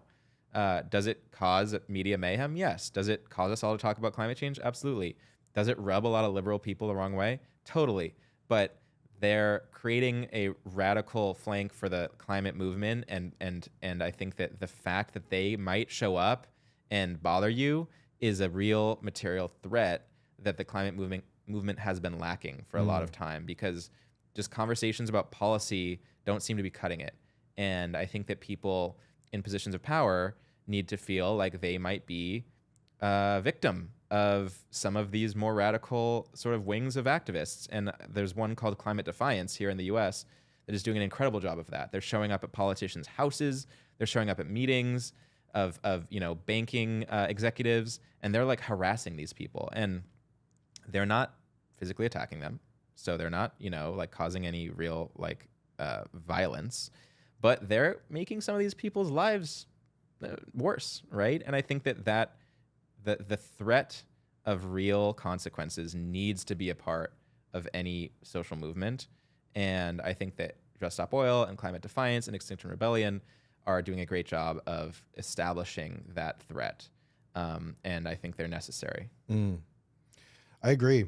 A lot of my kind of core community is in the arts, and the soup on paintings interventions were obviously not met with a lot of I love that one. Optimism. I did too, and fortunately we can put the caveat that I think in pretty much all cases the paintings weren't damaged. It's like they're picking paintings that are encased in glass and yada yada yada. But even if paintings were damaged, I think there's still an argument for absurdist interventions, which I don't actually fully think that those were absurdist, in the sense that like art at the highest levels in many cases is a market for tax evasion and fraud and a lot of things that only people in the 1%, 0.1% are doing. So it's definitely connected by a second degree, if not a first degree. But even just thinking about absurdism as a means of provoking conversation, provoking attention, it's the kind of like Guy Debord, like Society of the Spectacle, creating the spectacle for the conversation. And I remember a lot of the pushback was around the point that you were sort of bringing up vis-a-vis the private jets, which was, send it at the people who deserve it. And it's like, yes, absolutely. I agree with that point completely. Yeah. I don't think it's necessarily misplaced to also do weird, surprising, off-kilter activations that then force us to talk about it and to see the pain, the grief, the rage, that there are young people willing to go do this and then stay there to be arrested for doing it. Totally agree. Yeah. I think I have people say that like it's rubbing people the wrong way. Oh, we need to like. There's a lot of people like maybe in the liberal part of the spectrum who are climate oriented who say, oh, these young people need to stop. They're turning people away from the movement. I don't know a single person who cares about the climate who stopped caring because Just Stop Oil threw some soup on a painting. There's no one who's abandoning the climate movement because of these actions. I think it's simply, yeah, some of the people who are a little bit more moderate might be like, I'm not comfortable being associated with these kids, but like, too bad. Like, they're part of the movement too. Keep doing your work, whatever it is, in climate technology or in investing or some other, maybe more sort of closer to the center avenue for change. I support you too. We're all part of the same happy family of people who want this transition to happen and want the world to become safer and better. But there's no one who's stopped caring about climate because of these radical actions.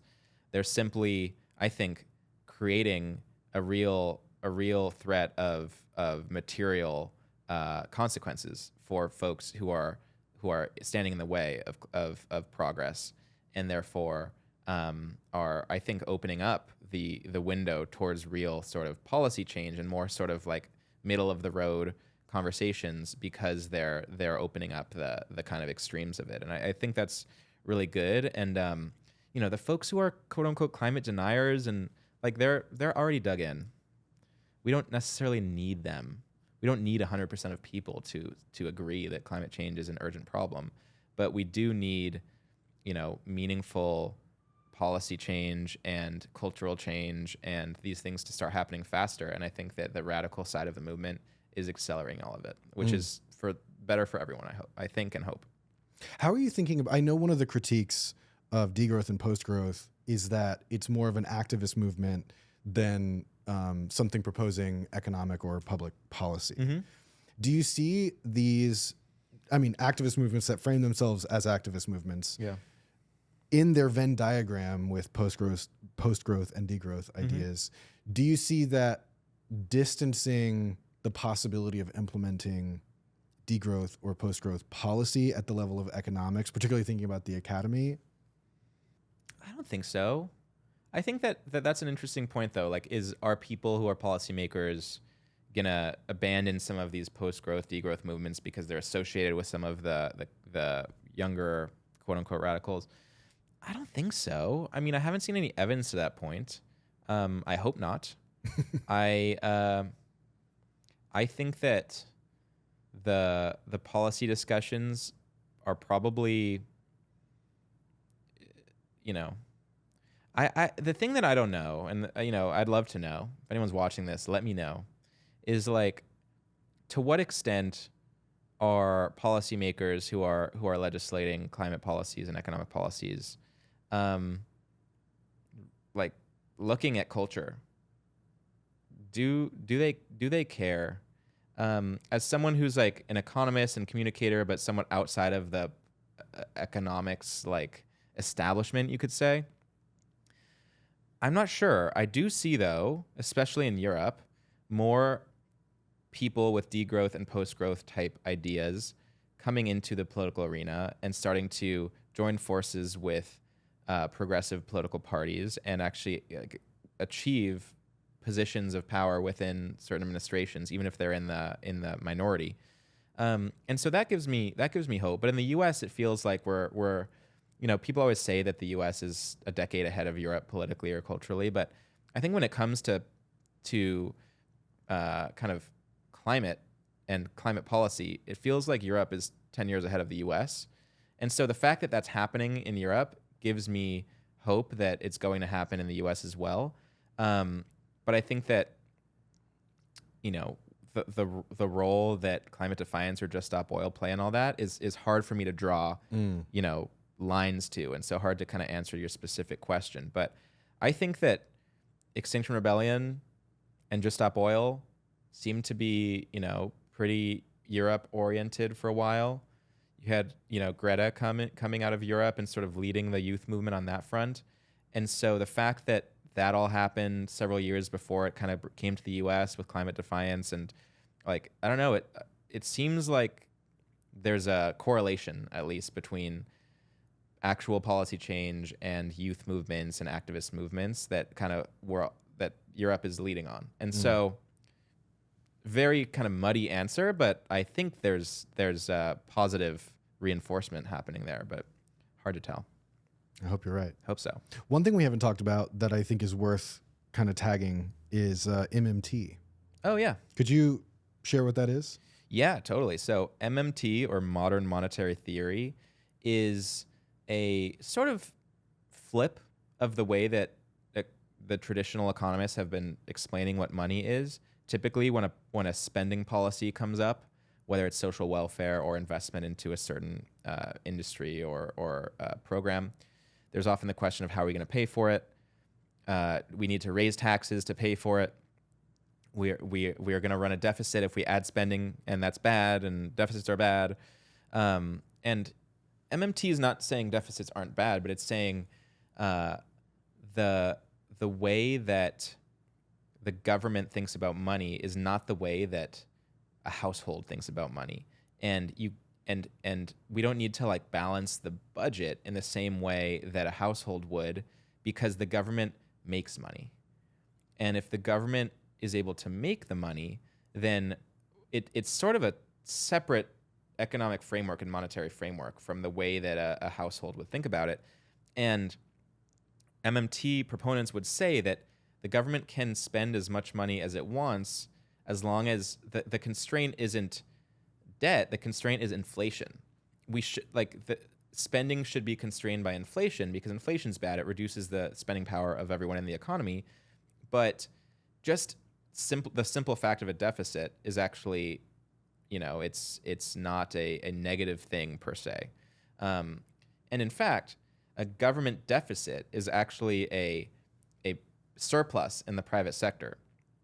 So over time, as the government goes into quote unquote debt, it means that it's investing more money into the private sector, and that is actually what is powering a lot of the growth that we're seeing on that side of the equation. And so it's kind of a new way of thinking about the monetary system that says it's not a matter of simply balancing the federal budget. It's a matter of what are the right things to spend money on, and do we have the productive capacity waiting in the wings for that money to get utilized effectively, which would then therefore not cause inflation. And in a way, it opens up the imagination and also the sphere of possibility for how the government can spend money, because it basically asks, what do we care about, and where can resources be utilized efficiently if we start to spend on those things? And if we have the productive capacity to, say, build a lot more solar power or something like that, then we should spend it. And if that doesn't create inflation, then that's a good thing. And if it creates a little bit more of a deficit, then that's an investment in the private sector and an investment in the rest of the economy that the government is actually able to take on, because it is the source of money. It's a long answer. I think MMT somewhat struggles with a bit of a ideological complexity. Like it's kind of hard to explain. You did a great job, by the way. Thank you. But there's a fantastic new documentary out called Finding the Money that is recently released. It documents the work of Stephanie Kelton, who's the leading US-based economist that's focusing on spreading the MMT gospel, you could say, or movement. And it really brought my thinking and understanding of the topic forward quite a bit. So I recommend the documentary if you haven't seen it. Amazing. Yeah. That brings us to, I have 3 questions I like to ask every guest. Okay. And so what you just said maybe ties into that. You've also said things that tie into these questions. So feel free to kind of double back, say something you've already said, or take it where you take it. So the first question is, what is one thing you wish people paid more attention to? I think I wish people paid more attention to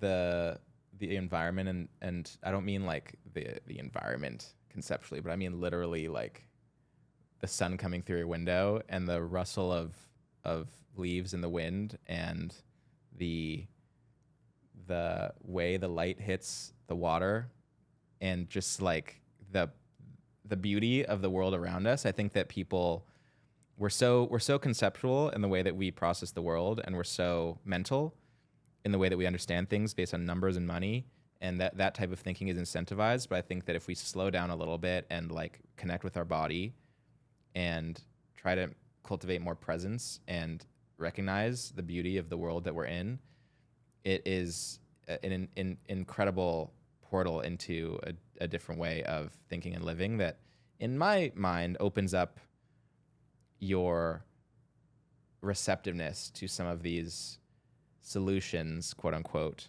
that are, policy oriented or culturally oriented, that really, if we're so focused on individuals in our culture, and I think that like on an individual level, the biggest lever we can pull is just simple mindfulness and awareness of like how lucky we are to be here. And I think that gets overlooked in a lot of these heady conversations about policy and systems. Thanks for bringing it back there. Yeah. You also, I forgot to toss this one to you. You also just got back from a trip to Sequoia. Yeah. How was that? Awesome. I mean, I got to sit next to a 3,000-year-old tree for a little while and just stare at it and just be in awe of it, and just sort of put my whole life into perspective next to this being that has seen a lot more than I ever have or will, and it just is humbling, and it really grounds you in how small and fleeting our lives are. And so I think that perspective really helps, and also kind of grounds us in thinking about death and life and sort of the cycle that we're in, and just recognizing that we're part of something much bigger than this flash of light that is our existence. And so, yeah, not to get too meta, but it was pretty cool. And I was not on psychedelics. People might be thinking, oh, this guy was tripping balls in the woods. No, I was just sitting with the trees, and really, really appreciate that. And one of my favorite things about living in California is to have access to that sort of nature. It's amazing, really. I think everyone should check it out if you have the privilege of being able to get out there to Sequoia National Forest. Please go. Yeah, it's a really magical place. What is one resource you use or recommend to make better sense of reality? Oh man, so many of those. I think that, I already plugged The Great Simplification by Nate Higgins. Fantastic podcast. I think that there's a few other kind of media sources I can mention. Maybe there's a way to link them in the description. Absolutely. But I think that taking in, some of the renewable energy conversations that have happened on Ezra Klein's podcast are really interesting, especially for me to understand how people are thinking about it, who are, maybe a little bit less on the quote unquote radical wing. I think that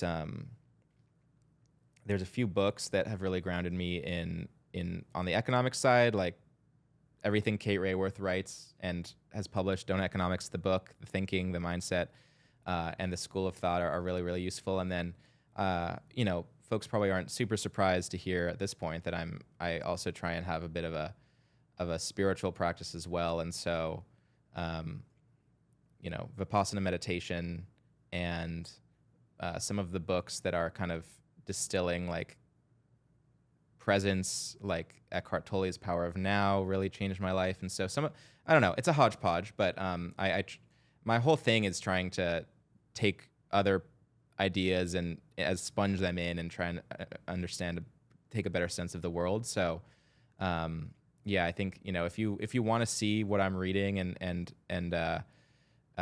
what I care about, that's pretty much what I do on social media. So next month, I'm sure there will be something new that inspires me that I'll share about. So feel free to just kind of follow along, and I'll be keeping you up to date with the latest and greatest. I have no doubt. Last question. Yeah. What is one moment when your sense of reality was disrupted? I think, now this won't, again, be too surprising based on how I just described sitting with those trees in Sequoia, but I spent a long weekend camping by myself in Yellowstone National Park in 2020. And that really just, I think, was kind of like a spiritually transformative weekend for me, where I came out of Yellowstone and I was like, I got to do something to preserve this and to preserve this planet for the future, and to, do my part to hopefully orient the world towards a better future, because what we have here is so precious and important, and making that part of my life's work really became super, super clear after a few days alone in Yellowstone. So that always kind of, I think a lot about that weekend, and how deeply it changed my perception of the world. The national parks here in the U.S. are just absolutely amazing. And one of my favorite things about this country, for all of its flaws, is that the natural beauty is just next level, just knocks you off your feet into another dimension. And I think that, to the extent that you are nearby a national park, or if you're in a different country listening to this and you can get out into somewhere beautiful, just like go there, sit down, touch some grass. Kind of changes everything. At least it did for me. Amazing. Michael, thank you so much for being on Urgent Futures. This has been hugely illuminating. I had high hopes and you exceeded them all. Oh, thanks. What do you have on the horizon? Where can people find you? Yeah, so people can find me on social media, Instagram, TikTok, X sometimes, and LinkedIn, actually, I've been sharing more on, which has been fun. Some things I have on the horizon, working with a couple of great organizations like the Wellbeing Economy Alliance and Earth for All, which actually is a campaign by the Club of Rome, who wrote The Limits to Growth. So basically trying to get more involved with organizations that are already working on this stuff, and that already have decades of resources and networks of thinkers and economists and policymakers that I can tap into. Because, like I said, when you're sitting alone in your office making social media videos, it can be very isolating. And I'm interested in plugging into organizations and, whether they're nonprofits or even brands that are interested in this type of work, to sort of magnify and amplify this work through community and through cooperation and collaboration, as opposed to just being, a guy on social media. So that's what I'm focusing on now.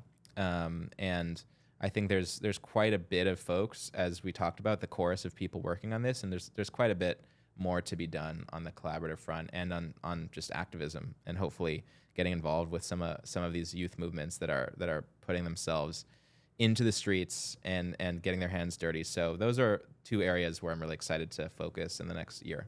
Amazing. Yeah. You heard it here first. Get in touch. Thank you again for being on Urgent Futures. Of course. Thanks for having me. This has been really fun. This podcast is edited and produced by Adam Labrie and me, Jesse Damiani. The podcast is presented by Reality Studies. You can learn more by visiting realitystudies.co.